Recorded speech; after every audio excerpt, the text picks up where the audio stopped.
Speaking of rethinking education, I want to talk about timeless utility as it relates to civic innovation. And this is my Volkswagen bus, which is a story in timeless utility. You can live in it, you can sleep in it. There's a band that actually records in it. Some people say it's like a Swiss Army knife on wheels. And I'll tell you that timeless utility is one of the secrets to civic innovation. But it's necessary but not sufficient, because the real key is to combine it. Band, reckless amateurs, follow us. The real key is improvising around a theme. Civic innovation is a story of figuring out what works and what doesn't work and putting it to use. If you combine timeless utility and civic innovation, you get our best friend in the whole world, Ben Franklin, in the snazziest looking jacket you're going to see. That is his story, and what I'm going to do is give you a quick tour of some civic innovations that I know and love. Part shout out, part history lesson. There are people in this room that are involved in all of these. First is Accelerate. Back a couple of decades when entrepreneurial Philadelphia was like Sleepy Hollow, there was a job to be done. And with some other folks, I got together with my friend Della Clark, and we started the Enterprise Center out at 45th and Market, which has just launched this very cool Center for Culinary Enterprises, if you don't know about it, that's really going to have a big impact on food-related businesses. So that is civic innovation and civic imperative number one. Second is Graduate. We all know that for a long time, Philadelphia's challenged to have more college graduates in this town. A lot of worry and angst around that. One of the cool things that I was involved with a few years ago was something called Graduate Philadelphia. Simple concept. There are a lot of people out there, like 70,000, who have some college degree but haven't finished. We're doing a great job of bringing them back to school and finishing those degrees. That's not the end of the story, though, because ultimately, and we're making huge strides in this respect, the deal is to increase the gravitational pull of this city for people to come and learn and then stay, start their careers, launch businesses. So enter Campus Philly. Short story, here is the short story. There is no more brain drain in Philadelphia, okay?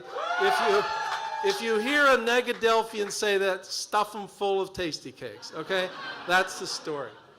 On to Collaborate. You can't do any of this stuff without co-laboring, without working together with people.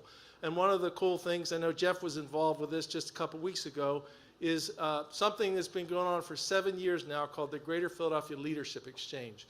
200 people coming together to figure out what works in other places, figure out what's really going on here in Philadelphia, make it work better, make it spin faster, and celebrate all of that in the process.